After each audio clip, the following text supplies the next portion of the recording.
I knew that something was wrong when I was in 6th grade. I knew what I had wasn't normal. Felt like someone hit me with a hammer. And the bleeding was really, really heavy. After the bleeding didn't stop, my parents took me to the doctor, and the really weird misdiagnoses began. Years and years after suffering with this and thinking of myself as someone who was, I don't know, weak and somewhat hysterical. It seemed like my mom was the only one who actually believed me. I ended up harboring a lot of resentment. I was extremely depressed. I was suicidal because I didn't see an end to it. I didn't find out I had endometriosis until I was 36 years old, a full 23 years after I first got my period. For the patients that come into the office, probably only about 20% have heard the word endometriosis prior to my beginning a discussion with them. I'd never heard of the disease endometriosis. I just thought that it was part of being a woman, what I was going through. And the symptoms are usually not directly related to the periods. That's how the first step in misdiagnosis really starts. Endometriosis is often mistaken for other diseases. It can be misdiagnosed. I suffered with it in my 20s, but I was always told that it was a GI problem. Women with endometriosis are dismissed left and right by the medical profession. I did feel like no one was really hearing me. I personally have been to an emergency room where I said, oh, I have stage 4 endometriosis, and the nurse looked at me and said, well, what's endometriosis? And as a patient, that's scary. Even at school with the school nurses, when I was in their room, they all thought that I was just trying to get out of class, so I never actually wanted to talk about my symptoms.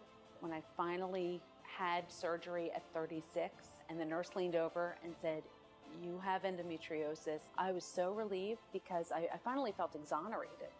I guess imagine that instead of playing football, you've swallowed a football and now it's turning on you and it's eating your insides. I didn't participate in a lot of different activities that I used to love. They pretty much engulfed every part of my being. Endometriosis definitely makes you feel isolated. I think about all the days that I missed. My stepdad's mother passed away. I was supposed to go down to her funeral service. I could not imagine sitting in a car for 8 hours. Emotionally, I would say was the hardest factor of dealing with the endometriosis. Will leave me crippled. Endometriosis was definitely another character in any relationship that I had. We have this other reality that we must always contend with. As my husband and I both say, is the third wheel in our marriage. I think endometriosis definitely affected the intimacy between me and my husband. You don't necessarily want your partner to know what you go through every month. Romantic relationships were really, really tough for me. When you're experiencing that intimacy and you realize that after, like she's going into these spasms and hunched over in pain, I didn't really kind of know what to do and how to handle it. Endometriosis has affected my fertility significantly. I'm 38 years old. I don't have any children. They told me you might not be able to have kids after a certain age, or you might not be able to have kids at all. And that's a little hard to swallow when everybody else around you is having kids and you really can't. Early detection and treatment are the best prevention.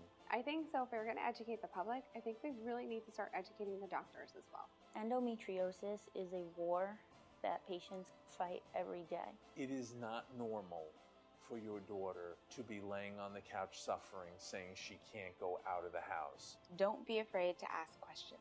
Do not suffer in silence. My name is Padma. My name is you. My name is Susan.